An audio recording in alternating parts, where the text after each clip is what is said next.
العالمین والصلاة والسلام علی سید الانبیاء والمرسلین اما بعد فاعوذ باللہ السمیع العلیم من الشیطان الرجیم بسم اللہ الرحمن الرحیم یا ایہا الذین آمنوا کتب علیکم الصیام کما کتب علی الذین من قبلکم لعلکم تتقون صدق اللہ العظیم۔ الحمدللہ آج رمضان المبارک کے برکتوں رحمتوں والے مہینے کا آغاز ہو گیا ہے اور آپ سب کو یہ خیر و برکت والا مہینہ مبارک ہو۔ آج اسی مناسبت سے ہم تقویٰ کے مضمون کو سمجھنے کی کوشش کریں گے کہ رمضان المبارک میں تقویٰ کا حصول کیسے ممکن ہے۔ اللہ کریم نے کلام مجید فرقان حمید میں ارشاد فرمایا، یا ایہا الذین آمنوا، اے ایمان والو، کتب علیکم الصیام، تم پر فرض کیے گئے ہیں روزے، کما کتب علی الذین، جس طرح فرض کیے گئے ان پر، من قبلکم، جو تم سے پہلے تھے، لعلکم تتقون، تاکہ تم متقی بن جاؤ، یعنی بچ جاؤ۔ کس چیز سے بچ جاؤ؟ کس چیز سے انسان بچتا ہے؟ بظاہر کھانے پینے سے بچتا ہے، اپنی نفسانی خواہشات کے پورا کرنے سے بچتا ہے، بنیادی انسانی ضروریات سے بچتا ہے، وہ بنیادی ضروریات جو انسان کے ساتھ ہر دم لگی رہتی ہیں۔ ان ضروریات سے جب انسان پرہیز کرتا ہے تو بچنے کی ایک پریکٹس ہو جاتی ہے، اور اس پریکٹس سے نفس پر کنٹرول حاصل ہوتا ہے، اور پھر اسی کنٹرول سے گناہوں سے بچنا سیکھ جاتا ہے۔ تو روزے کا اصل مقصد کیا ہے؟ لعلکم تتقون، تاکہ تم بچنا سیکھ لو۔ قابل توجہ بات یہ ہے، کھانا حلال ہے، پانی حلال ہے، جس کے بارے میں قرآن پاک میں اللہ کریم نے ارشاد فرمایا، کُلُوا مِن طیبات ما رزقناکم، جو پاکیزہ چیزیں ہم نے تمہیں عطا فرمائی ہیں اس میں سے کھاؤ۔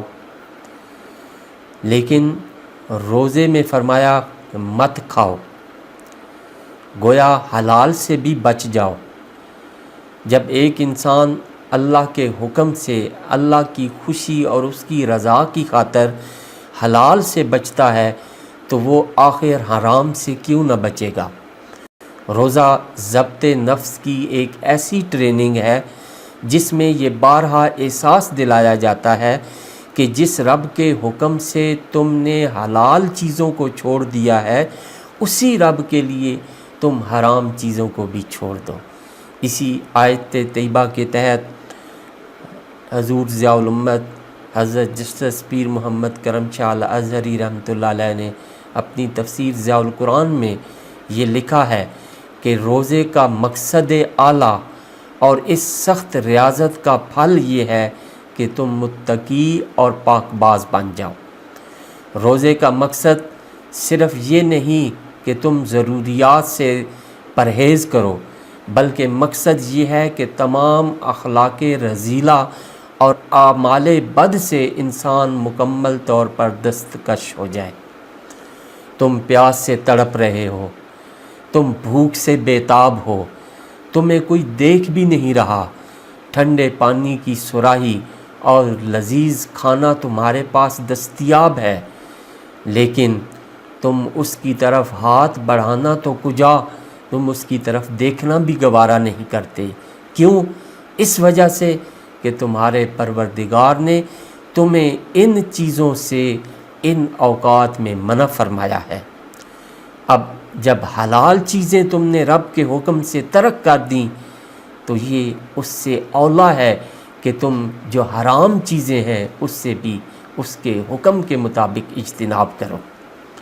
اس لیے روزے کی حالت میں صرف کھانا پینا نہیں بلکہ جھوٹ، غیبت، چغلی اور ہر غلط کام کا چھوڑ دینا چاہیے، کیونکہ حرام چیزیں اگر انسان ان کو نہیں چھوڑتا تو بخاری شریف میں کی روایت ہے، سرکار دو عالم صلی اللہ علیہ وسلم نے ارشاد فرمایا، من لم یدع قول الزور والعمل به فلیس للہ حاجۃ فی ان یدع طعامہ وشرابہ، کہ جس نے روزہ رکھ کر جھوٹ بولنا اور اس پر عمل کرنا نہ چھوڑا تو اللہ کو اس بات کی کوئی حاجت نہیں کہ کوئی شخص اپنا کھانا پینا چھوڑ دے۔